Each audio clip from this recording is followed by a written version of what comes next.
Hello, grade 10s. Today we are going to teach you about a concept that's very important to chemistry. This is called the mole. And this does not relate to the furry creature that digs underground. This has got to do with the amount of a substance, the amount of particles or amount of atoms or particles within a certain mass of a substance. So if you think about it, we don't deal with substances with an atom or molecule at a time. We deal with millions and billions and trillions of atoms and molecules at a time. What we need is a way to deal with macroscopic rather than microscopic amounts of matter. We need a unit of amount that relates to the quantities of substances on a scale that we can interact with. So this is where the mole was conceived. Okay, it is a number of things equal to the number of atoms in exactly 12 grams of the carbon 12. So once again, we're using carbon 12 as our benchmark. So 1 mole of carbon, 1 mole, okay, is equal to 12 grams of the carbon 12. All right, and that number is a huge number, and to shorten it down, we just say 6.02 times 10 to the 23. Now that is massive, that is a lot, okay? But 1 mole, just like a dozen, remember like a dozen eggs means 12, 1 mole means 6.0.2 times 10 to the 23 particles or atoms or molecules, okay? And experimental measurements were used to develop this unit, this SI unit, that is now used for quantitative measurements in chemistry every single day. When we're trying to work out concentrations, when we're trying to work out molar volume, we use the mole. Okay, and this particular number, why is this number so specific? This number relates to Avogadro's number. Okay, it's not avocado, it's Avogadro's number. And this guy was an Italian chemist that first proposed the importance of this through his experiments with the volume of gas at the same temperature at the constant pressure. He found idle gases have the same number of particles at the same pressure and at the same temperature. Okay, so this number, the special number, is called Avogadro's number, and it is abbreviated Na. It's also known as Avogadro's constant. A lot of people find it difficult to wrap their heads around this, but because the atoms and particles and molecules are so small, we need a reference point. We need something that helps us determine just how much of that substance is in a solute or is in a volume of gas, or that's within a solid mass. We need some sort of reference point. Once again, I'm going to speak to you about that Italian scientist, Avogadro. He was very important, but back in the day, no one was listening to him. And I know I've said this before, but I'm going to say it again. He used the experiments. His Avogadro's law is based on the Avogadro's constant, which is that 6.02 times 10 to the 23. Which is that they realized that the volume of gas is proportional to the number of atoms and molecules. So there was a benchmark, there was a reference, and that number is your reference. And now we link that to all the substances that we use to try and standardize concentration, to try and standardize what we're doing in the lab. Okay, so all of these different ideas and concepts work together. But just like relative atomic mass, which uses the carbon 12 atom, the mole has also devised from 12 grams of the carbon 12 atom. Okay, that's what it basically means, that it's defined as the amount of substance that contains the same number of particles as 12 grams of the carbon 12 atoms. And 12 grams of the carbon-12 atom contains how many particles? 6.02 times 10 to the 23, to the power of 23.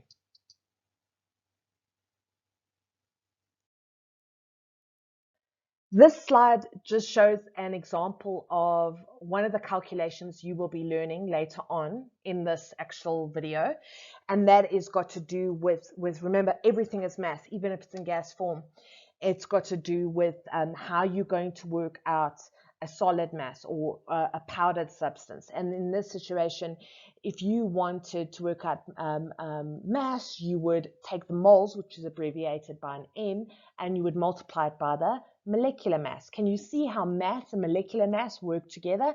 That's why if you look back at your definition of the mole, which we're going to get to later. I said it in the previous slide because I got a little bit excited.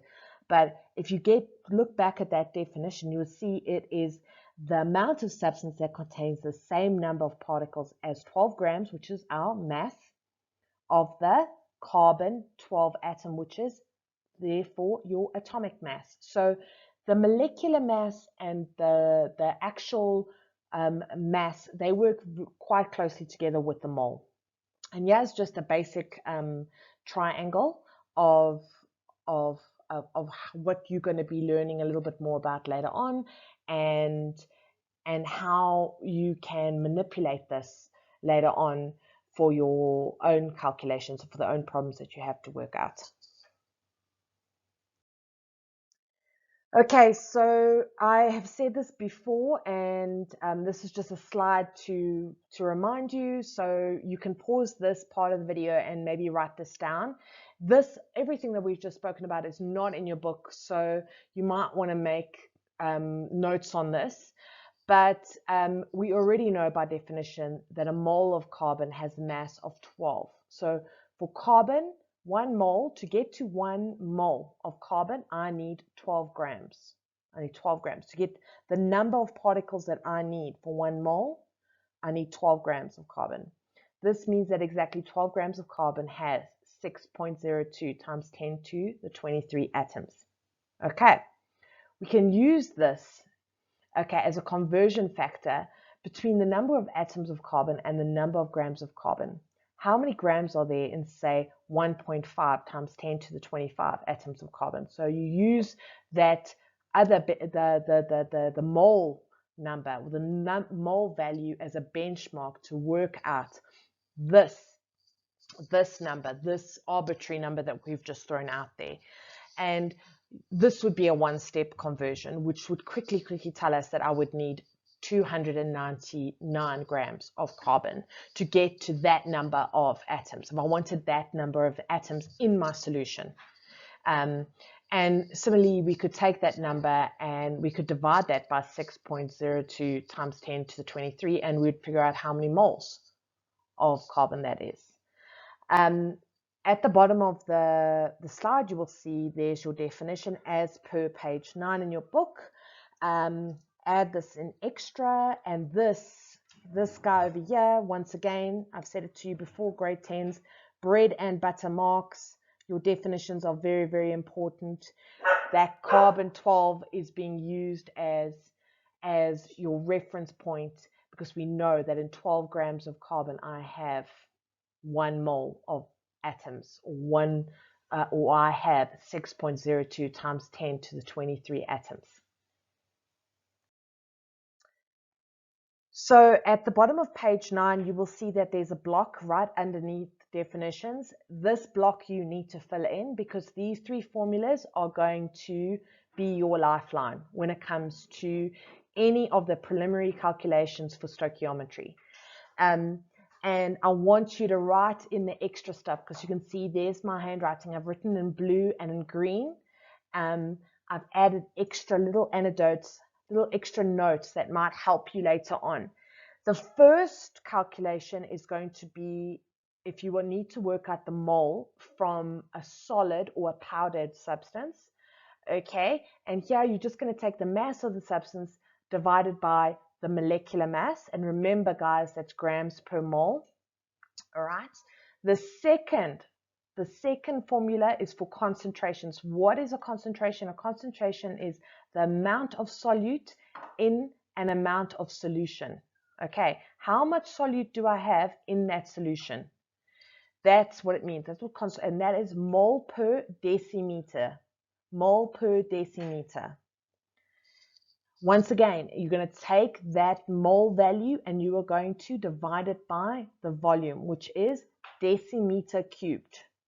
Don't forget to write on the lines next to each block what each of these little letters mean. The last block is for gases only. For gases only. And now this is applicable to gases at standard temperature and pressure. What is the abbreviation for that in chemistry? It's STP. What is standard temperature and pressure? It's for a molecular volume. It's 22.4 decimeter cubed per mole. Write that in. It is very important that you remember that because that's the constant you are going to use later on. You're going to use that constant later because we figured that out with molecular volume.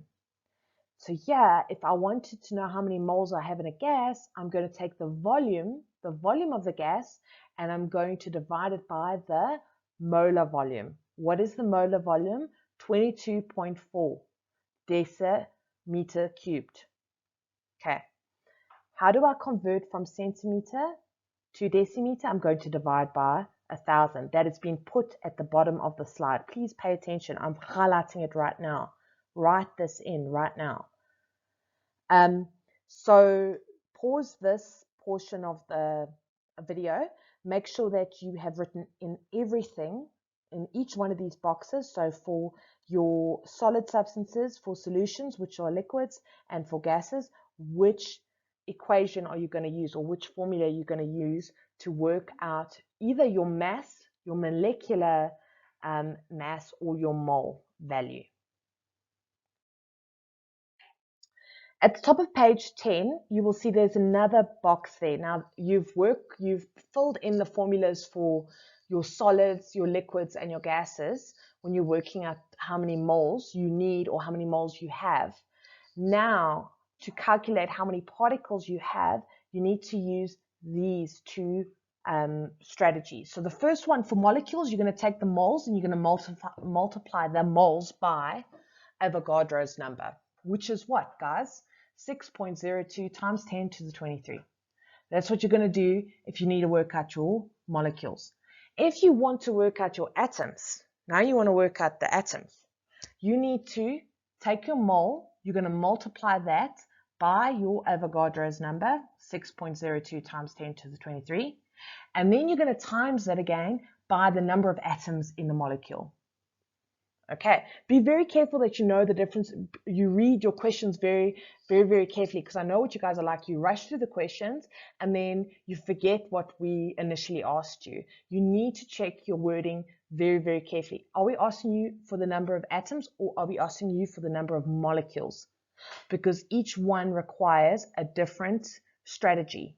So please write this in quickly, and in the next slide, we will be going through a few examples of how we can apply these formulas.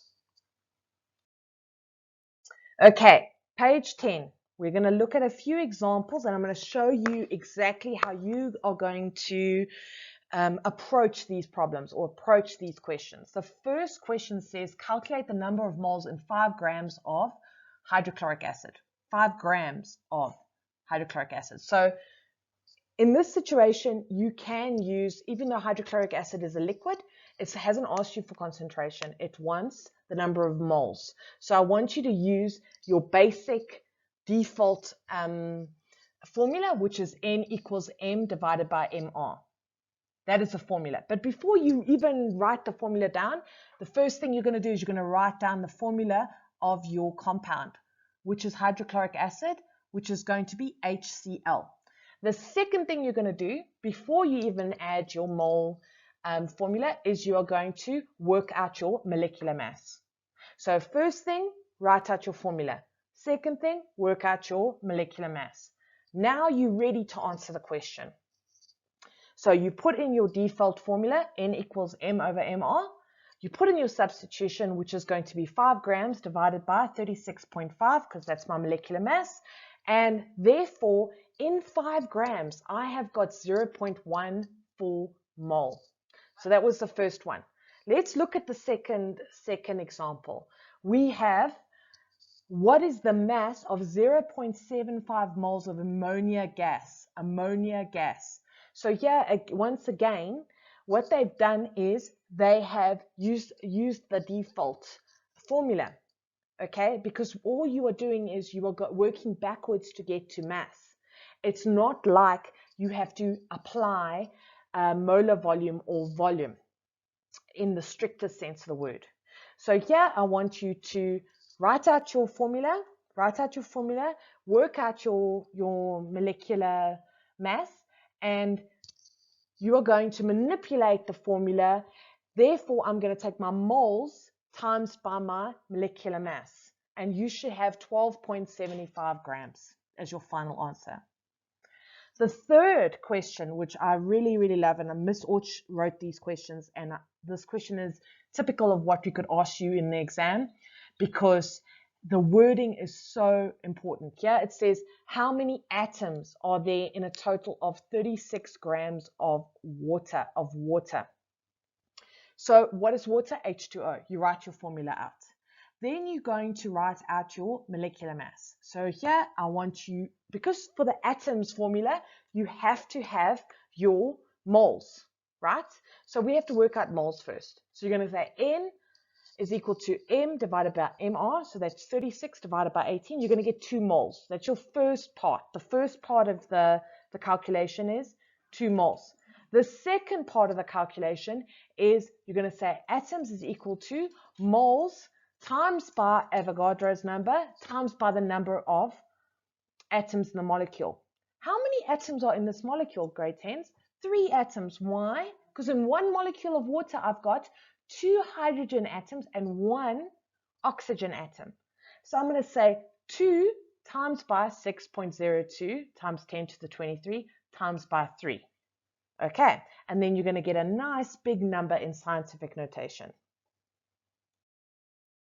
Okay, so here we've got another example of a very cheeky question, okay, about there is more than one step to get to the final answer. The first thing that you should pick up on here is ask how many hydrogen atoms are there in 17 grams of ammonia, right? Hydrogen, only hydrogen, grade 10s. They're asking nothing about nitrogen. So what is your formula for ammonia? It's NH3. You work out your molecular mass for ammonia, okay? You work out your moles for ammonia, which is the first thing you're going to do. You have to work out the mole for the entire compound. It has to be done for the entire compound, and that's 1 mole, because our mass is 17 grams and our molecular mass is 17, right? Then the second part of it, once again, we're trying to work out atoms. So atoms is moles times Avogadro's number times the number of atoms in the molecule. Now remember, they only want hydrogen, only hydrogen. So here, if they wanted the entire compound, it would be 4 atoms. However, they only want hydrogen, and there are 3 atoms of hydrogen that are bonded to nitrogen. So I'm going to times my moles and my Avogadro's number by 3. And then I'm going to get 1.806 times 10 to the 24. Okay. The last example of these formulas, or the last 2 examples of these formulas that I want to show you, is on, let me just double check. I think it's on the top of page 11. I don't want you to worry about the practice. You're going to be doing that in the next lesson. Right now, we've bombarded you with information, so I just want you to process everything. The first one at the top of that page, it says, what is the concentration? And can you see how I'm highlighting everything in bright pink, people? Highlight in bright pink. Pink is the color that you need. No other color. Go pink. What is the concentration of a solution of 10 grams of sodium hydroxide? Write out sodium hydroxide, which is NaOH, dissolved in 300 centimeter cubed of water. So before you do anything, like identify the mistake, there it's in 300 centimeter cubed. We want decimeter cubed. what am I going to do? I've got my formula. My formula is NaOH. What is my molecular mass? It's 40. So I'm going to work out my moles, which is going to be 0.25. So that's the first thing. Default setting is my mole calculation. Now, because I'm in a it's asking the concentration, I have to plug and play.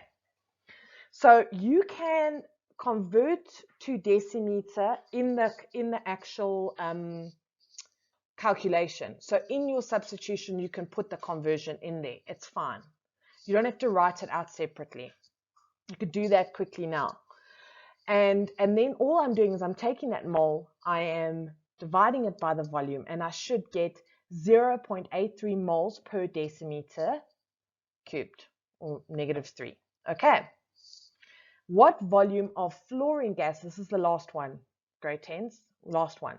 What volume of fluorine gas would 4 moles occupy at standard temperature and pressure? So once again, now you are going to apply the gases formula, because it says there, it says it's fluorine gas and it's asking for volume. So what I want you to do is manipulate the formula, because now you don't want moles and you don't want molar volume. You want the volume. So you're going to say V is equal to moles times molar volume. So what did I say to you guys before? If it is at standard temperature and pressure, it's going to be 22.4 decimeter cube per mole. So yeah, you're going to take 4 and you're going to times it by 22.4 and you should get 89.6 decimeter cubed. That's it for today, grade 10s. I'm not going to go any further. The next lesson, we're going to look at those calculations in your booklet and you're going to be applying everything you learned here. So write in extra notes, write in every little step, and just absorb all the information. And the next lesson, you will start practicing these calculations before we start with stoichiometry or empirical formula in the next portion of introductory chemistry. Have a great day and we will chat soon.